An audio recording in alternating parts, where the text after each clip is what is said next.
Hello students, आप सबका स्वागत है हमारे YouTube channel concept based study में। तो आज हम नए लेक्चर लेकर के आए हैं आपके लिए। क्वाड्रेटिक इक्वेशन का ये सेकंड लेक्चर है। फर्स्ट लेक्चर में हमने बात की थी कि कैसे हम क्वाड्रेटिक इक्वेशन को पहचानेंगे और स्टैंडर्ड फॉर्म के बारे में बताया गया था आपको, ठीक है। तो सेकंड लेक्चर में हम क्या बात करने वाले हैं? सेकंड लेक्चर में बात करने वाले हैं roots of the quadratic equation. किसी भी क्वाड्रेटिक इक्वेशन के रूट्स क्या होते हैं और उसको कैसे फाइंड किया जाता है, इन सभी बातों के बारे में आज हम इस लेक्चर में बात करेंगे। और अगर आपने हमारा चैनल सब्सक्राइब नहीं किया है तो पहले आप हमारे चैनल को सब्सक्राइब कर दीजिए और बेल आइकन को दबाना ना भूलें। आगे भी आपको नए नए लेक्चर और नई नई अपडेट मिलती रहेंगी। तब तक के लिए स्टार्ट करते हैं अपना नया topic, roots of the quadratic equation, ठीक है। तो क्या होते हैं रूट्स? आपने पढ़ रखा था जीरोस के बारे में, तो पढ़ ही रखा है आपने। जीरोस क्या होते हैं? किसी भी इक्वेशन के जीरोस ऐसी वैल्यू होती है, ठीक है। एक पॉलिनोमियल है कोई भी, तो पॉलिनोमियल में जीरोस क्या है? Values of variable which satisfies the given polynomial. कोई भी पॉलिनोमियल है उसको जो वैल्यू वेरिएबल की सेटिस्फाई करती है उस वैल्यू को हम क्या कहते हैं? जीरोस, ठीक है। तो जैसे कोई भी पॉलिनोमियल होती है, सपोज करो x+1 एक लीनियर पॉलिनोमियल है, तो लीनियर पॉलिनोमियल x+1 के लिए x = -1 एक जीरोस का काम करता है। जैसे आपने लिख लिया px = x+1, ये एक लीनियर पॉलिनोमियल है। इसके लिए मैं क्या कहूँगा? जीरो क्या होगा इसका? एक जीरो होगा। x = -1, चाहे आप रख लीजिए इसमें x = -1 रखेंगे तो कितना आएगा? p - 1 = -1 + 1, ये कैंसिल हो जाएगा, आंसर आएगा 0। तो हम कह सकते हैं कि x = -1 is a zero of the polynomial, ठीक है। तो अब रूट्स क्या होते हैं? रूट्स इक्वेशन में वैल्यू होती है x की, ठीक है। जो इक्वेशन है उसमें x की वैल्यू, अगर इक्वेशन x में है तो x की वैल्यू कहेंगे। कोई भी क्वाड्रेटिक इक्वेशन बाई वेरिएबल में है तो बाई की वैल्यू कहेंगे। तो ऐसी वैल्यू होती हैं जिससे क्वाड्रेटिक इक्वेशन सेटिस्फाई हो जाती है, ठीक है। यहाँ पे जीरोस क्या थे? पॉलिनोमियल को सेटिस्फाई करते हैं, ठीक है। पॉलिनोमियल को सेटिस्फाई करने का मतलब पॉलिनोमियल की वैल्यू 0 आ जाती है, ठीक है। किसी भी पॉलिनोमियल की वैल्यू 0 आ जाए उसमें x की जो वैल्यू होगी, ठीक है, ये इस x की वैल्यू वेरिएबल की वो क्या होगी? जीरोस, ठीक है। अब इक्वेशन पर आ जाते हैं। तो इक्वेशन के क्या होते हैं? रूट्स। तो रूट्स क्या होते हैं? रूट्स ऐसी वैल्यू होती हैं वेरिएबल की जो गिवन क्वाड्रेटिक इक्वेशन को सेटिस्फाई कर देती हैं। अंतर ज़्यादा बड़ा नहीं है, उसमें भी क्वाड्रेटिक पॉलिनोमियल की वैल्यू 0 आ जाती है। अगर पॉलिनोमियल में बात करेंगे तो जैसे मैंने पॉलिनोमियल लिख दी x² + 3x + 1, ठीक है, या 3x + 2, ये क्वाड्रेटिक पॉलिनोमियल है। इसको कहेंगे px = this is a quadratic polynomial. तो यहाँ से जो x की वैल्यू आएगी, मैं सॉल्व करूँगा तो x की वैल्यू मेरे पास एक तो -1 आएगी और एक -2 आएगी। जब मैं इसको सॉल्व करूँगा, सॉल्व किससे करूँगा? मिडिल टर्म स्प्लिटिंग से, ठीक है। मिडिल टर्म स्प्लिटिंग या फैक्टराइजेशन मेथड। जब इस पॉलिनोमियल को सॉल्व किया जाएगा तो दो फैक्टर मिलेंगे और उन दोनों फैक्टर से x की वैल्यू मिलेगी -1 एंड -2। तो ये क्या होगा? जीरोस ऑफ दिस पॉलिनोमियल, ठीक है। अब इक्वेशन की बात करें तो इक्वेशन में क्या होता है? इक्वेशन में quadratic polynomial is equal to 0 माना जाता है। तो कोई ज़्यादा बड़ा अंतर नहीं होगा। अगर इसे इक्वेशन करना है तो ये इक्वेशन कैसे बन जाएगी? ये इक्वेशन ऐसे बन जाएगी, इसको इक्वल टू 0 कर दीजिए आप, ठीक है। x² + 3x + 2 = 0, तो ये क्वाड्रेटिक इक्वेशन बन गई। अब इस इक्वेशन में भी x = -1 और -2 से आंसर तो 0 आ रहा ना, चाहे आप रख के देख लीजिए। -1 रखेंगे तो -1² + 3 × -1 + 2, ठीक, ये LHS बनी। क्या निकाल रहे हैं हम? LHS। -1 का स्क्वायर 1, 3 × 1 = 3 -3 और +2, तो ये पूरा 2 हो गया और ये 1 - 3 -2, तो ये कट जाएगा, आंसर क्या आएगा? 0। मतलब कि LHS = RHS आ गई, ठीक है। RHS क्या थी? 0। ऐसे ही -2 रखेंगे तो सेम -2 के लिए भी क्या आएगा? 0 आएगा। तो एक तरीके से जो LHS है वो किसके इक्वल हो गई? RHS के इक्वल। जीरो के इक्वल आ जाती है। LHS किसके इक्वल आ जाती है? जीरो के इक्वल। ठीक है, तो हम क्या कहेंगे कि ये x इक्वल्स टू -1 और -2 इस क्वाड्रेटिक इक्वेशन के रूट्स हैं। क्यों? क्योंकि इन दोनों वैल्यू ने -1 और -2 ने इस इक्वेशन को सेटिस्फाई करा है। ठीक है, देख रहे हो ना आप कि जो LHS है वो किसके इक्वल आ गई? RHS के इक्वल आ गई। ठीक है, RHS क्या थी इसकी? RHS 0 थी, ये RHS है। ठीक है, तो LHS और RHS सेम आ गई, इसका मतलब कि इसका रूट है ये। ठीक है, रूट्स या इसे कहेंगे सॉल्यूशन। ठीक है, सॉल्यूशन ऑफ द इक्वेशन, या ये कहना चाहिए कि रूट्स ऑफ द इक्वेशन। ठीक, ऐसे ही -2 रख के देखें तो जब -2 से करेंगे, ठीक है, -2 लगा के देखेंगे तब भी आंसर क्या आएगा? 0 आएगा, मतलब कि LHS बराबर RHS आएगी। तो दोनों ही वैल्यू ने इस इक्वेशन को सेटिस्फाई कर दिया है। ठीक है, तो एक डेफिनेशन बन जाती है। क्या डेफिनेशन बन जाती है वो लिख लेते हैं।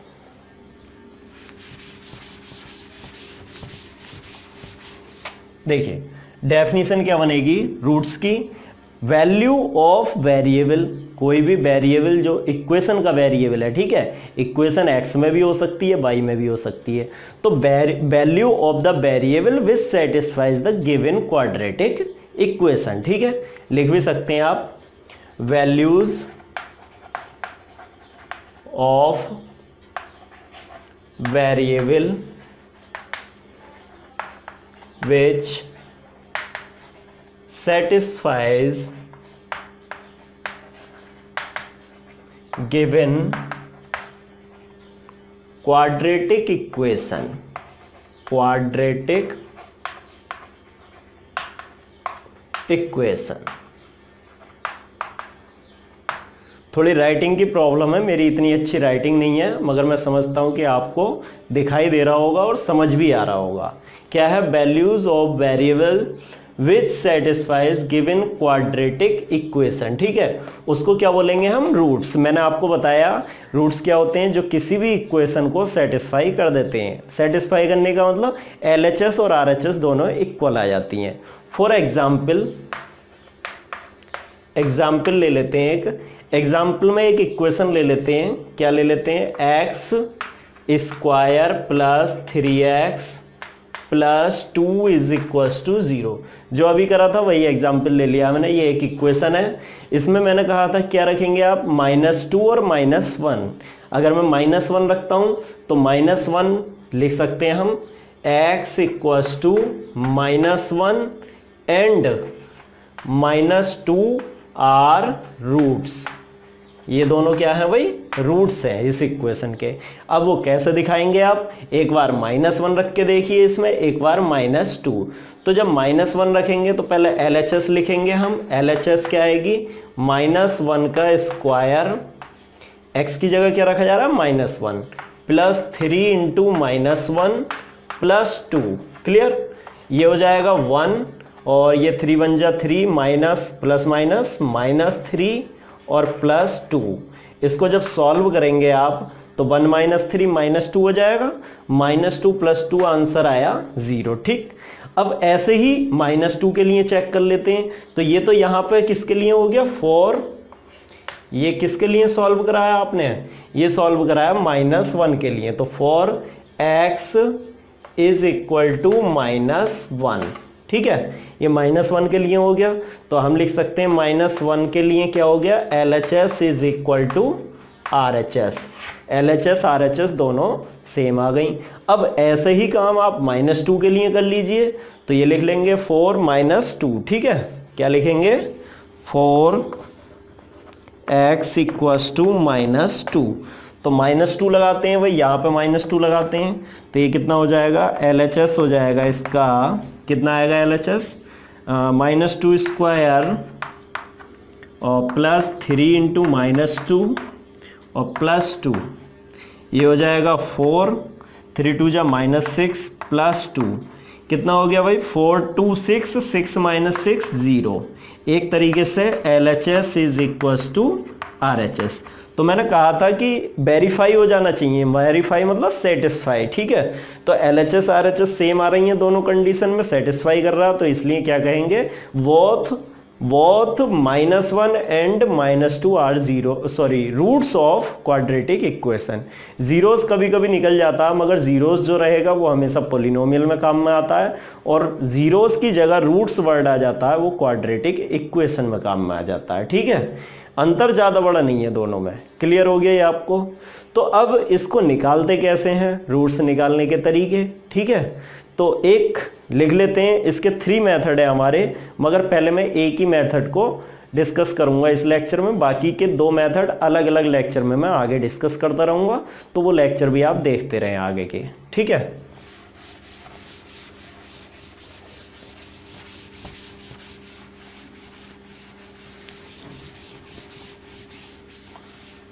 तो बात कर लेते हैं पहला मेथड क्या है। तो फर्स्ट मेथड है, या लिख लेते हैं method for finding roots.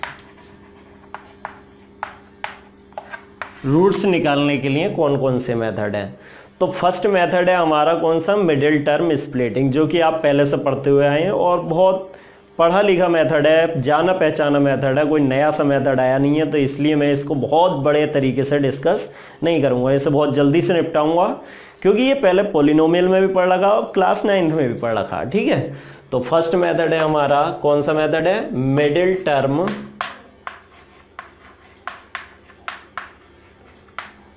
Splitting. Middle term splitting. ठीक है, मिडिल टर्म स्प्लिटिंग मेथड में क्या होता है, पहले आप किसी भी इक्वेशन को, जैसे एग्जाम्पल ले लेते हैं, यही ले लेते हैं जो हमने अभी सॉल्व करा है, x² plus 3x plus 2 equals to 0। कोई भी इक्वेशन दी है, सबसे पहले उसका फर्स्ट टर्म और लास्ट टर्म का कोफिशिएंट देख लीजिए आप। तो फर्स्ट टर्म का कोफिशिएंट 1 है और लास्ट टर्म का कोफिशिएंट 2 है। ठीक है, क्या करना है, कोई भी क्वाड्रेटिक इक्वेशन दी है तो उसमें पहले फर्स्ट टर्म और लास्ट टर्म का कोफिशिएंट देख लीजिए। तो फर्स्ट टर्म का कोफिशिएंट क्या बन रहा है यहाँ पे 1, और लास्ट टर्म का कोफिशिएंट बन रहा है 2। दोनों की कर दो भैया मल्टीप्लाई, तो दोनों की मल्टीप्लाई करके आया 2 बन जा 2।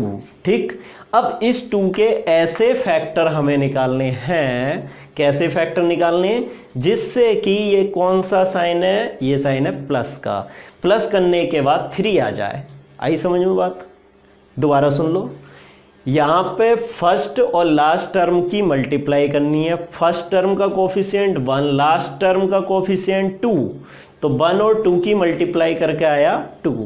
अब इस 2 के ऐसे फैक्टर निकालने हैं जिससे कि ये साइन देखना है आपको, ये साइन है प्लस, जिससे प्लस करके मिडिल टर्म आ जाए। तो प्लस करके मिडिल टर्म का मतलब 3 लाना है, तो 2 के ऐसे फैक्टर जिससे प्लस करके 3 आ जाए, कौन से बनने, बड़े आसान है, 1 और 2, यही बने 1 और 2, 1 2 जा 2। ठीक है, तो 1 और 2 कितना हो जाएगा, 3 हो जाएगा। क्लियर? तो हम लिख लेते हैं यहाँ पे x² प्लस, मैं 3 को क्या बोला था मैंने, 3 को लिखूंगा मैं 1 + 2, 1 + 2 into x plus 2 is equals to 0। x² as it is 1, ठीक है, plus 1x plus 1x plus plus plus 2x plus 2 is equal to 0। अब कुछ नहीं करना, पेयर बनाने हैं भाई। क्या बनाना है, पेयर। तो पेयर बना लेते हैं। पहले पेयर में क्या कॉमन आ रहा है, देखो जल्दी देखो, पहले पेयर में कॉमन आ रहा है x, तो x कॉमन, बचा क्या x प्लस 1। दूसरे पेयर में क्या आ रहा है, देखो दूसरे पेयर में कॉमन आ रहा है 2, तो 2 कॉमन, बचा क्या x, 2 से 2 खत्म, बचा 1 बराबर 0। जल्दी से देखो x प्लस 1 सेम ब्रैकेट है, कॉमन आ जाएगी। नेक्स्ट ब्रैकेट क्या बनी, यहाँ x यहाँ प्लस 2, तो x प्लस 2 बराबर में क्या बचा 0। तो एक बार x प्लस 1, एक बार x प्लस 2, x प्लस 1 को 0 लेंगे तो x कितना बना, x बना -1। ठीक, इधर x प्लस 2 को 0 लेंगे क्योंकि उधर क्या चल रहा है, 0 चल रहा है, तो x प्लस 2 0 के इक्वल, तो x इज इक्वल टू -2। तो हमारे दो आंसर आ गए -1 एंड -2। तो roots of the quadratic equation, this quadratic equation are -1 and -2। Clear हो गया, समझ में आ गया कैसे निकालते हैं रूट्स। मिडिल टर्म स्प्लिटिंग से रूट्स निकालते हैं। फिर दूसरा मेथड चलेगा, वो मैं बाद में बताऊंगा आपको, ठीक है। अभी और एग्जाम्पल इसी के कर लेते हैं एक दो।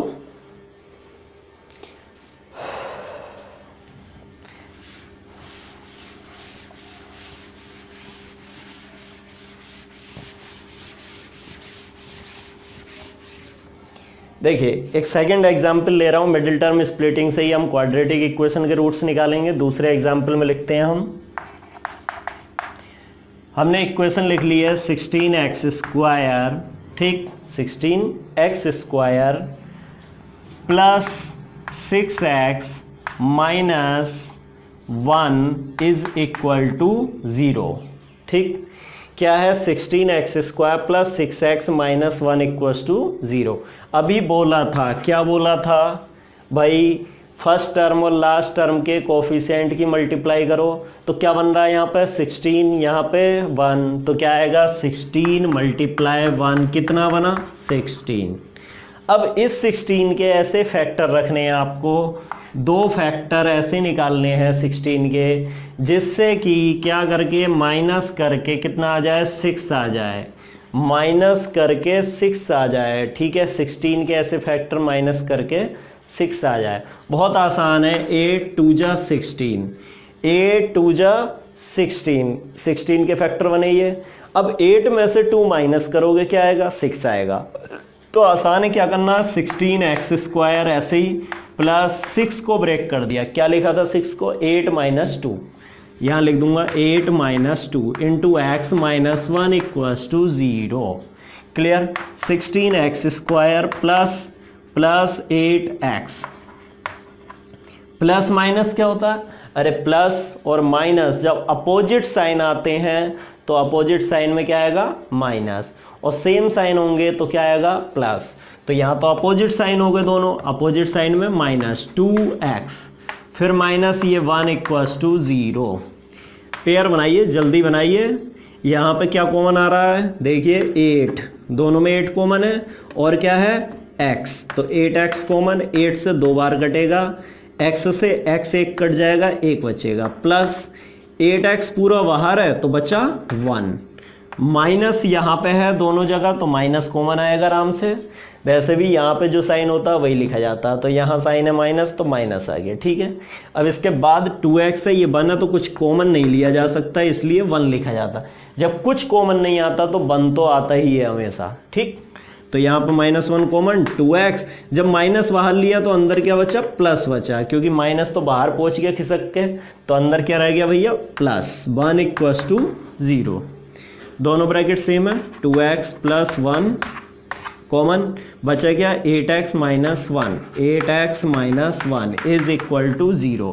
यहाँ से पहली ब्रैकेट को सॉल्व करिए, क्या आएगा 2x प्लस 1 इक्वल्स टू 0। इधर दूसरी bracket 8x minus 1 equals to 0, पहली ब्रैकेट 0, इधर दूसरी ब्रैकेट 0। इसको सॉल्व करते हैं, 2x इक्वल्स टू क्या बनेगा -1, x क्या बनेगा, x बनेगा -1 अपॉन में 2। लो आ गया आंसर, आ गया। दूसरा रूट निकालते हैं, 8x क्या बनेगा +1, इधर क्या बनेगा x इक्वल्स टू 1 अपॉन 8, ठीक। तो ये आपके आंसर आ गए, दोनों रूट्स ऑफ द इक्वेशन है। ऐसे ही कुछ क्वेश्चन आप होमवर्क में घर से करेंगे। इसी क्वाड्रेटिक इक्वेशन के चैप्टर नंबर 4 के 4.2 एक्सरसाइज के बहुत सारे क्वेश्चन दिए हैं जिसमें हम क्वाड्रेटिक इक्वेशन को सॉल्व करते हैं। तो उसमें लिखा होगा solve the following quadratic equation. उन क्वेश्चंस को आप मिडिल टर्म स्प्लिटिंग मेथड से सॉल्व करेंगे। मिडिल टर्म स्प्लिटिंग या फैक्टराइजेशन मेथड बात एक ही है। आगे के सेकंड लेक्चर में हम सीखेंगे अपना कंप्लीटिंग द स्क्वायर मेथड, और उसके बाद सीखेंगे हम क्वाड्रेटिक फॉर्मूला, या उसे श्रीधराचार्य फॉर्मूला भी कहा जाता है, ठीक है। तो आप हमारे चैनल को सब्सक्राइब करिएगा और वीडियो को शेयर ज़रूर करिएगा। Thank you.